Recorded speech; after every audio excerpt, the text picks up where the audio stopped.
സത്യം പറഞ്ഞാൽ അയോധ്യയിലാണോ ഇരിക്കുന്നതെന്ന് തോന്നിപ്പോകുന്ന ഒരു നിമിഷം കൂടിയായിരുന്നു ഇവിടെ ഇരുന്ന ഓരോ നിമിഷവും. രാമൻ എല്ലാവരുടെയുമാണ് എന്ന് പറയുന്ന സങ്കല്പത്തിലേക്ക് ഇപ്പൊ വന്നിരിക്കുകയാണ്. രാമന്റെ കാലത്ത് ഇവിടെ ജാതി വ്യത്യാസങ്ങൾ മതങ്ങൾ മറ്റൊന്നുമില്ലായിരുന്നു. ഇന്ത്യയിലുള്ള എല്ലാ മതക്കാരുടെയും പൂർവികര് ഹിന്ദുക്കൾ തന്നെ ആയിരുന്നു. ലോകത്തിന്റെ മുമ്പിൽ ഇന്നൊരു യുഗം, പുതുയുഗം ആരംഭിക്കുകയാണ്. മതം കൊണ്ട് പലരും ആകാം, ക്രിസ്ത്യാനി മുസ്ലിം ഒക്കെ ആകാം, പക്ഷെ എങ്കിലും എല്ലാവരുടെയും പാരമ്പര്യം ഈ നാടിന്റെ സംസ്കാരത്തോട് ബന്ധപ്പെട്ടാണ്. അവിടെ രാമൻ എല്ലാവരുടേതുമാണ്. ആ നിമിഷം പറഞ്ഞറിയിക്കാൻ പറ്റില്ല. അത്രയും നമ്മള് കണ്ണു നിറഞ്ഞു പോയി. ശ്രീരാമന്റെ മണ്ണിൽ തന്നെ, ജനിച്ച മണ്ണിൽ തന്നെ ഇരിക്കാനൊരു ഭാഗ്യം കിട്ടി.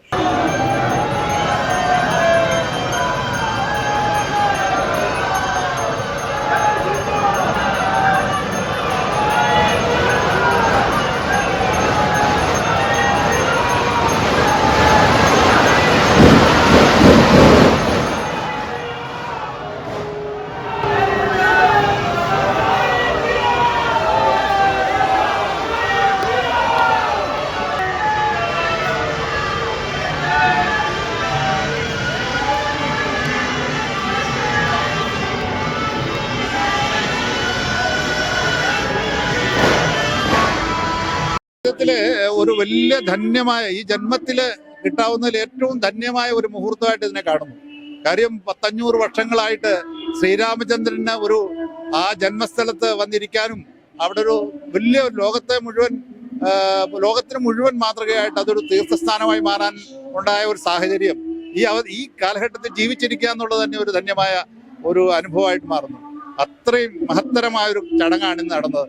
ഭാരതത്തിന് തന്നെ, ലോകത്തിന്റെ മുമ്പില് ഭാരതത്തെ ഉയർത്തിപ്പിടിക്കാൻ വീണ്ടും ആ പ്രഭാവത്തോടു കൂടി തിരിച്ചു വരാനും സാധിക്കുന്ന തരത്തിലുള്ള ഒരു പ്രവൃത്തിയാണ് ഇന്ന് നടന്നത്.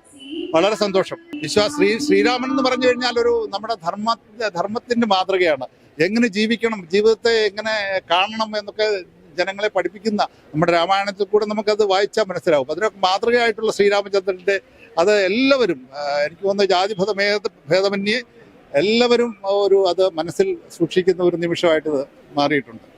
2024 ഇത് കാണാൻ പറ്റിയതിൽ, ഈ പ്രാണപ്രതിഷ്ഠ കാണാൻ പറ്റിയതും പാവക്കുളം അമ്പലം അതിന് വേണ്ടി ഒരു വലിയ അവസരം ഒരുക്കി തന്നതിലൊക്കെ ഒത്തിരി സന്തോഷം. ഈ നൂറ്റാണ്ടിൽ ജനിച്ചു എന്നുള്ളത് ഏറ്റവും വലിയ ഭാഗ്യമായിട്ട് തോന്നുന്ന ഒരു നിമിഷം കൂടിയാണിത്. നമ്മൾ ഹിസ്റ്ററിയിലൊക്കെ പഠിച്ചിട്ടുള്ളതേ ഉള്ളൂ. 1528 മുതലുള്ള ഒരു ചരിത്രം നമ്മൾ കണ്ടുകൊണ്ടിരിക്കുന്നതാണ്. അപ്പൊ അതിനെല്ലാം ഒരു വിരാമമിട്ട് ഇത്രയും എന്താ പറയുക, ഒരുപാട് ഭക്തജനങ്ങളും എല്ലാവരും ഭയങ്കര സന്തോഷത്തോടെ ഇരിക്കുന്ന ഈ ഒരു അവസരം, ഇതെന്താ പറയാ, ഭയങ്കര അതിയായ സന്തോഷത്തോട് സത്യം പറഞ്ഞു കഴിഞ്ഞാൽ വാക്കുകൾ പോലും വരുന്നില്ല. അത്ര സന്തോഷമാണ് ഇന്നത്തെ ഈ ഒരു ദിവസം. സത്യം പറഞ്ഞു കഴിഞ്ഞാൽ ഇത്രയും ജനങ്ങളും ആ ഒരു പ്രാണപ്രതിഷ്ഠാ സമയത്ത് ഇവിടെ ഇത്രയും ഭയങ്കര ശക്തമായിട്ട് രാമനാമം ഉയരുമെന്നോ അങ്ങനെയൊന്നും നമുക്ക് തോന്നിയില്ല. പക്ഷെ അത് ഗംഭീരമായിരുന്നു. സത്യം പറഞ്ഞാൽ അയോധ്യയിലാണോ ഇരിക്കുന്നതെന്ന് തോന്നിപ്പോകുന്ന ഒരു നിമിഷം കൂടിയായിരുന്നു ഇവിടെ ഇരുന്ന ഓരോ നിമിഷവും. തീർച്ചയായും അയോധ്യ സന്ദർശിക്കണം. അപ്പൊ കുറച്ചുകൂടി അവിടുത്തെ കുറച്ച് വർക്കും കൂടി കഴിയാനുണ്ട്. അത് കഴിഞ്ഞിട്ട് 2025 കൂടി പോകണം. ഭയങ്കര അതിയായ ആഗ്രഹമാണ്. തീർച്ചയായിട്ടും പോയിരിക്കും. ലോകത്തിന്റെ മുഴുവൻ ശ്രദ്ധാകേന്ദ്രമായി ഇന്ന് അയോധ്യ മാറിയിരിക്കുകയാണ്.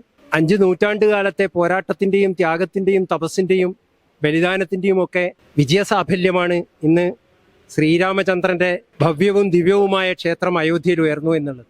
ഭാരതത്തിന്റെ സനാതന ധർമ്മമാണ് ഭാവിയിൽ ലോകത്തിന് വഴികാട്ടിയായി നിൽക്കേണ്ടത് എന്ന് തിരിച്ചറിഞ്ഞ ലോക ജനത തന്നെ ഈ ശുഭമുഹൂർത്തത്തിൽ, ഈ ദിവ്യമുഹൂർത്തത്തിൽ മനസ്സുകൊണ്ട് പങ്കാളിത്തം വഹിച്ചിരിക്കുകയാണ്. അത്രയും ധന്യമായ ഒരു മുഹൂർത്തത്തിലാണ് നമുക്കെല്ലാം പങ്കെടുക്കാനുള്ള ഭാഗ്യം സിദ്ധിച്ചത്. അത് തീർച്ചയായും രാമജന്മഭൂമിയിൽ, രാമന്റെ ജന്മസ്ഥാനത്ത് ദിവ്യമായ ഒരു ക്ഷേത്രം ഉയർന്നു വരാൻ വേണ്ടി ജീവത്യാഗം ചെയ്ത ബലിദാനികളായിട്ടുള്ള ലക്ഷോപലക്ഷം രാമഭക്തന്മാരുടെ ആത്മാവടക്കം സന്തോഷിക്കുന്ന ഒരു മുഹൂർത്തമാണ് ഇത് എന്ന് പറയാതിരിക്കാൻ നിർവാഹമില്ല. ആ നിമിഷം പറഞ്ഞറിയിക്കാൻ പറ്റില്ല.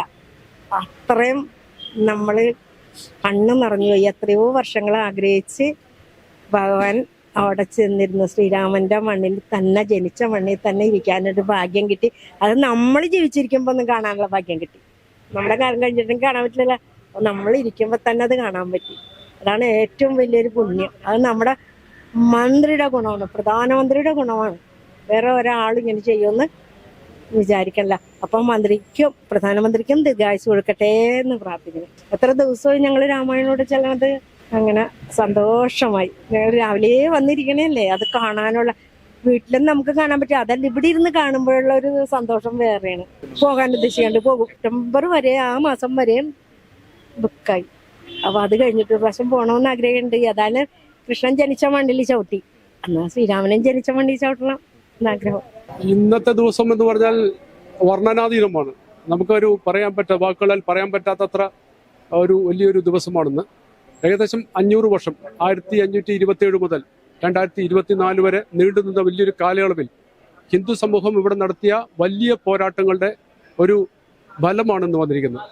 അപ്പോൾ ഇവിടെ അയോധ്യയിൽ രാമക്ഷേത്രം വരുമ്പോൾ തീർച്ചയായിട്ടും നമ്മൾ പണ്ട് വിചാരിച്ച മാതിരി തന്നെ, പണ്ടുണ്ടായിരുന്ന മാതിരി തന്നെ ഇന്ത്യയുടെ ഭാരതം വിശ്വഗുരു സ്ഥാനത്തേക്ക് ഉയരുന്ന ഒരു അവസ്ഥയിലേക്ക് ഇന്ന് വന്നിരിക്കുകയാണ്.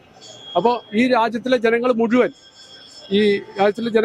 ഈ ആഘോഷത്തിൽ പങ്കുകൊള്ളുകയാണ്. ജാതി മത ഭേദമന്യേ പങ്കുകൊള്ളുന്ന ഒരു അവസ്ഥയിലേക്കാണ് വന്നിരിക്കുന്നത്. രാമൻ എല്ലാവരുടെയുമാണ് എന്ന് പറയുന്ന സങ്കല്പത്തിലേക്ക് ഇപ്പൊ വന്നിരിക്കുകയാണ്. ഈ പറയുന്ന എല്ലാ സമുദായങ്ങളും മതങ്ങളും സമുദായങ്ങളും ഇത് ഏറ്റെടുത്തുകൊണ്ട് രാമൻ നമ്മുടെ പിതൃ സ്വത്താണ് എന്ന് പറയുന്ന ഒരു മനോഹരമായ അവസ്ഥയിലേക്ക് എത്തിയിരിക്കും. ഇന്നത്തെ സന്തോഷം പറഞ്ഞറിയിക്കാൻ പറ്റില്ല, വാക്കുകൾക്ക് അതീതമാണ്. നൂറ്റാണ്ടുകളായിട്ട് പ്രക്ഷോഭം നടത്തി ലക്ഷക്കണക്കിന് ആളുകൾ ജീവത്യാഗം ചെയ്ത് നേടിയെടുത്ത്, അതും പക്ഷെ ഒരു സുപ്രീം കോടതിയുടെ ഉത്തരവോടുകൂടി യാതൊരു കലാപവും ഇല്ലാതെ സമാധാനപരമായിട്ട് നേടിയെടുത്തു. നമുക്ക് ഈ സുപ്രധാന നിമിഷം ഈ ഭാരതത്തിന്റെ പേര് ലോകത്തിന്റെ നെറുകയിലെത്തിക്കുന്ന ഒരു സംഭവമാണിത്. ലോകം മുഴുവനുള്ള ഭാരതീയർക്ക് അഭിമാനിക്കാൻ, ജാതി മത ഭേദമേന്യേ എല്ലാവർക്കും അഭിമാനിക്കുന്നതാണ്. കാരണം രാമൻ എല്ലാവരുടെയാണ്. രാമന്റെ കാലത്ത് ഇവിടെ ജാതി വ്യത്യാസങ്ങൾ മതങ്ങൾ മറ്റൊന്നുമില്ലായിരുന്നു. അപ്പൊ ഇന്നുള്ള എല്ലാ മതക്കാരെയും, ഇന്ത്യയിലുള്ള എല്ലാ മതക്കാരുടെയും പൂർവികര് ഹിന്ദുക്കൾ തന്നെ ആയിരുന്നു. ആ ഒരു വിശ്വാസം ഉണ്ടെങ്കിൽ രാമൻ എല്ലാവരുടെയുമാണ്. അപ്പൊ എല്ലാവർക്കും ലോകത്തെമ്പാടുമുള്ള ഭാരതീയർക്ക് അഭിമാനിക്കാൻ പറ്റുന്ന ഒരു മുഹൂർത്തമാണിത്. ഏറ്റവും വലിയ സന്തോഷം നമ്മുടെ ഈ ജന്മത്തിൽ ഒരിക്കലും സാധ്യമാകില്ല എന്ന് പറഞ്ഞൊരു കാര്യം കണ്ടുകൊണ്ട് സാധിച്ചു എന്നുള്ളതാണ് ഏറ്റവും വലിയ സന്തോഷം. അതിലുപരി ഇതിനുവേണ്ടി ജീവൻ കൊടുത്ത നിരവധി ആളുകളുണ്ട്. കർസവയ്ക്ക് പോയ ആളുകളുണ്ട്. ഏകദേശം 500 വർഷത്തോളം ഇതിനുവേണ്ടി പ്രക്ഷോഭങ്ങൾ നയിച്ച, ജീവൻ കൊടുത്ത നിരവധി ആളുകളുണ്ട്.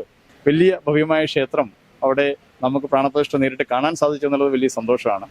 അതിലുപരി മൊത്തം ഭാരതത്തെയും ഒരുമിപ്പിക്കുന്ന ഒരു സാംസ്കാരിക ബിന്ദുമായി ഭഗവാൻ ശ്രീരാമചന്ദ്രൻ മാറി എന്നുള്ളതാണ് ഒരു രാജ്യത്തും ഇത്രയും വലിയ ആഘോഷം ഉണ്ടായിട്ടുണ്ടാവില്ല ഒരു ക്ഷേത്രത്തിന്റെ ഉദ്ഘാടനവുമായി ബന്ധം അല്ലെങ്കിൽ പ്രാണപ്രതിഷ്ഠയോട് ബന്ധപ്പെട്ടിട്ട്. രണ്ടാമത്തെ കാര്യം, നമ്മുടെ സ്വാതന്ത്ര്യ സമരത്തിന് ശേഷം ഏറ്റവും വലിയ ജനകീയ പ്രക്ഷോഭം നടന്ന, നീണ്ടകാലത്തെ 500 വർഷക്കാലത്ത് നീണ്ട ജനകീയ പ്രക്ഷോഭം നടന്നൊരു സമര പാരമ്പര്യം കൂടി രാമക്ഷേത്ര ചരിത്രത്തിന് പിന്നിലുണ്ട്. ജന്മം കൊണ്ട് എല്ലാവരും ഹിന്ദുക്കളും പാരമ്പര്യം കൊണ്ട് ഹിന്ദു സംസ്കാരത്തിലുള്ളവരും മതം കൊണ്ട് പലരുമാകാം, ക്രിസ്ത്യാനി മുസ്ലിം ഒക്കെ ആകാം. പക്ഷെ എങ്കിലും എല്ലാവരുടെയും പാരമ്പര്യം ഈ നാടിന്റെ സംസ്കാരത്തോട് ബന്ധപ്പെട്ടാണ്. അവിടെ രാമൻ എല്ലാവരുടേതുമാണ്. ഇന്ന് പ്രാണപ്രതിഷ്ഠ നടക്കുന്ന സമയത്ത് ഓരോ വീടും അയോധ്യയായി മാറും, ഗ്രാമങ്ങളും അയോധ്യയായി മാറും. ഇവിടെ പങ്കെടുത്ത ജനങ്ങളെ തന്നെ നമുക്കറിയാം, വലിയ ജനസഞ്ചയമാണ് നമ്മുടെ പ്രദേശത്തിൽ കൂടുതൽ ജനങ്ങൾ വന്നു. അപ്പൊ എല്ലാവരും രാമനെ പോലെ രാമനായി മാറിയാൽ നമ്മുടെ രാജ്യത്തിന്റെ മുന്നോട്ട് പോക്കിന് വലിയൊരു കുതിപ്പാകും. ഇതൊരു തുടക്കമാണ് ഭാരതത്തിന്റെ. ഇത്രയും കാലം നഷ്ടപ്പെട്ട ഒരു സ്വത്വം തിരിച്ചു പിടിച്ച പോലെ ഭാരതം രണ്ടു കാലം നിവർന്നു നിൽക്കുകയാണ്. ഇന്നത്തെ അവസ്ഥ, ഈ ഒരു ദിവസത്തിന് വേണ്ടി എത്രയോ നാൾ കാത്തിരുന്നതാണ്. പക്ഷെ നമുക്കിത് കാണാനുണ്ടായിരുന്ന നമ്മുടെ ഭാഗ്യം. എത്രയോ പേരുടെ കഷ്ടപ്പാടും പ്രയത്നങ്ങളും കൊണ്ടാണ് ഈ ഒരു അയോധ്യ ഇന്നുണ്ടാകാൻ കാര്യം. കുറേ തലമുറകൾ മരിച്ചു പോയെങ്കിലും നമുക്കതിനുള്ള ഭാഗ്യം ഉണ്ടായി. അതൊന്നും എൻ്റെ മോനെ പോലും ഒന്ന് ക്ലാസ്സിൽ വിട്ടില്ല. അത്ര ഇതായിട്ട് നമ്മൾ അത്രയും കാത്തിരുന്ന ഒരു നിമിഷമാണല്ല. ഭയങ്കര സന്തോഷമുണ്ട്. അത് മോദിജിക്ക് വളരെ വളരെ അഭിനന്ദനങ്ങൾ പറയുകയാണ്. കാരണം അദ്ദേഹത്തിന്റെ 4 വർഷത്തെ പ്രയത്നം കൊണ്ട് നമുക്ക് ഒട്ടും നേടാൻ പറ്റിയില്ലെന്ന് വിചാരിച്ച ഇതാണ് മോദിജി നമുക്ക് സാധിച്ചു തന്നത്. അതിൽ എത്ര അഭിനന്ദിച്ചാലും മതിയാകില്ല. അതുകൊണ്ട് അദ്ദേഹത്തിന് ആയുസ്സും ആരോഗ്യം കൊടുത്ത് ഈ രാജ്യത്തെ നല്ല നിലയിലാക്കാനായിട്ട് ഈശ്വരൻ അനുഗ്രഹിക്കട്ടെ. പോകാൻ ഉദ്ദേശിക്കുന്നുണ്ട്, പോണം, കാണണം. അത് നമ്മൾ ജീവിച്ചിരിക്കുമ്പോൾ അതൊന്ന് കാണണമെന്ന് വലിയ ആഗ്രഹമുള്ളതാണ്. പക്ഷെ ഇപ്പൊ ഈ തിരക്ക് കഴിഞ്ഞിട്ട് അപ്പോഴേക്കും കുറച്ച് ഏപ്രിൽ മെയ് ഒക്കെ ആകുമ്പോഴേക്കേ ഒന്ന് പോകണമെന്ന് ആഗ്രഹമുണ്ട്. എല്ലാവരും കാത്തിരുന്നൊരു മുഹൂർത്തം. ശരിക്കും വി ആർ ഓവർവെൽംഡ്. ഒന്നും പറയാനില്ല.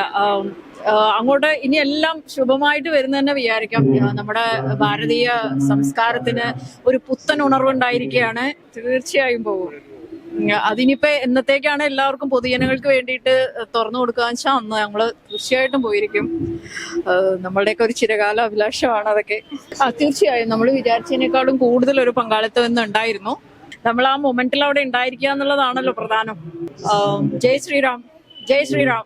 ലോകം പോലും ഉറ്റുനോക്കുന്ന ഒരു സന്ദേശമാണ് ഭാരതം ലോകത്തിന് കൊടുത്തുകൊണ്ടിരിക്കുന്നത്. അതൊരു ലോകത്തിന് മുമ്പിൽ വെച്ചിരുന്ന വസുദൈവ കുടുംബകം, ലോകാസമസ്ത സുഖിനോ ഭവന്തു, ഭാരതത്തിന്റെ ദേശീയ സംസ്കാരത്തിനെ ഉയർത്തിപ്പിടിക്കുന്ന സന്ദേശമാണ് വെച്ചിരിക്കുന്നത്.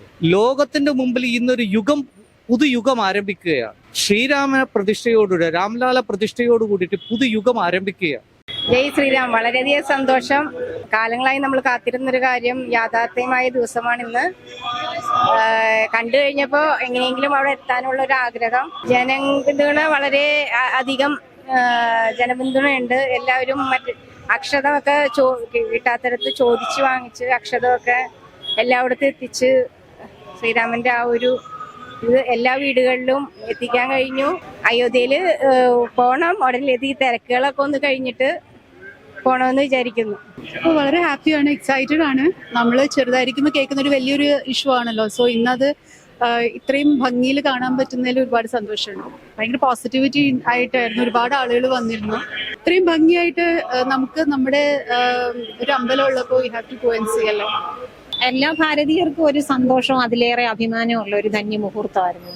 എന്താ പറയാനുള്ളൂ, എല്ലാവർക്കും ശ്രീരാമചന്ദ്രന്റെ അനുഗ്രഹം ഉണ്ടാകട്ടെ.